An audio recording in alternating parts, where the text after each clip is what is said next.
pesan untuk pemerintah adalah tolong sekali mengenai UMP ini kebijakannya jangan pelin-pelan, jangan berubah-berubah gitu ya. Betul. Karena membingungkan juga untuk dunia usaha, membingungkan juga untuk buruh. Bisa dijelaskan nggak lebih lanjut tuh, Mas?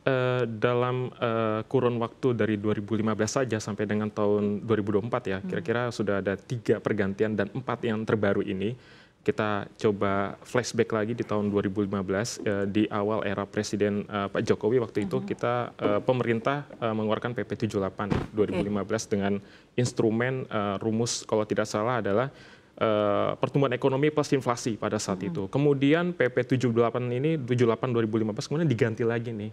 Kemudian di tahun 2021 PP 36. Nah, itu ada batas bawah dan batas atas ya. Kemudian diganti lagi di tahun 2023 itu PP 51 di mana pada saat itu rumusnya itu cukup kontroversial karena ada indeks tertentu yang tidak disetujui oleh buruh dan itu menurunkan angka upah minimum karena indeks tertentu itu yang akan dikali pertumbuhan ekonomi dan akhirnya angka upah minimumnya tidak sampai 5% gitu. Nah, kemudian dari yang terbaru ini ketemu angka 6,5% akhirnya dikembalikan seperti PP 78 tahun 2015 di mana angkanya adalah pertumbuhan ekonomi plus inflasi. Nah, di sini yang harus kita cermati bahwa pemerintah ayo dong soal pengupahan ini harus ada kejelasan nih. Kira-kira apa rumusan yang disepakati oleh kedua belah pihak. Ini kenapa berubah-berubah terus ya tiap tahun? Karena ini tadi, karena unsur politis. Jadi ada kepentingan antara pengusaha dan buruh yang belum ketemu nih. Dan pemerintah belum bisa menjembatani keduanya nih. Termasuk Undang-Undang Cipta Kerja ya? Itu salah satunya juga ya. Yang akhirnya sistem pengupahan ini berubah-berubah. Nah, ini yang menjadi PR terbesar bagi pemerintah adalah bagaimana caranya sistem pengupahan ini kita bikin sesuai dengan konsep yang dimaui oleh pengusaha dan dimaui oleh buruh dan keduanya ini tidak saling merugikan. Di satu sisi meningkatkan daya beli bagi buruh, kemudian di satu sisi meningkatkan investasi bagi pengusaha. Kalau misalnya saya bisa nanya nih agak-agak nyelekit dikit gitu ya.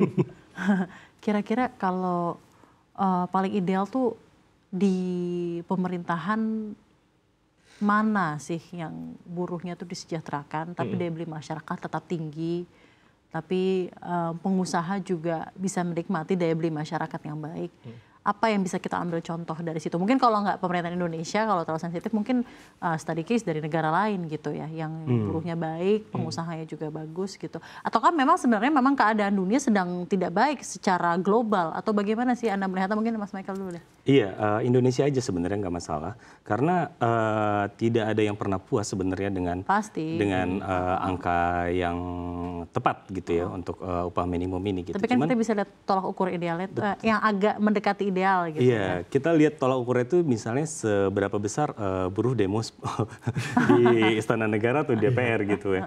Karena kembali lagi gitu, karena berapa besar yang diminta tentu tidak akan sanggup untuk dicapai oleh pengusaha gitu. Betul. Ataupun yang disampaikan pengusaha mungkin tidak akan diterima oleh buruh gitu. Jadi benar kata Wiji tadi, kalau seandainya kita memiliki kepastian hukum dalam upah minimum, itu artinya baik pengusaha ataupun buruh udah bisa memproyeksi kira-kira untuk beberapa tahun ke depan kenaikan upahnya berapa persen gitu. Bisa nggak sih diketok palu aja mungkin setiap tahunnya akan seperti ini gitu? Atau selalu ada tarikan-tarikan politik ya antara kondisi politik itu sangat kental ya ketika bicara buruh gitu ya, apalagi jelang Pilpres gitu. Ketika 4 tahun pemerintah berjalan itu tahun berikutnya itu udah janji-janji manis untuk ke periode selanjutnya gitu. Makanya di sana adalah poin-poin penting, ada mungkin tanda kutip kontrak gitu atau seperti apa sehingga upah buruh itu jadi masuk di dalam sana gitu. Nah, itu yang bikin ketidakpastian, dan